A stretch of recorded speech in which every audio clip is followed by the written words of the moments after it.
East winds 5 to 10 knots and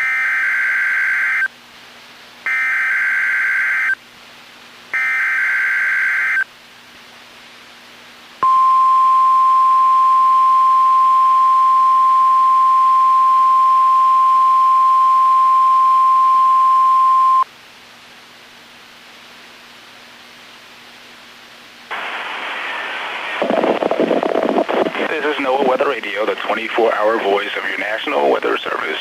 The preceding signal was a test of the public warning and alarm for transmitters in the Florida listening area, originating from Ruskin, Florida. This was also a test of the same system for a specific area message encoder. The same system will alert only the county or counties affected by a particular warning. These tests are conducted each Wednesday between 11 a.m. and noon, and again between 6 p.m. and 8 p.m., unless severe weather threatens. This concludes the weekly test. We now return to regular programming.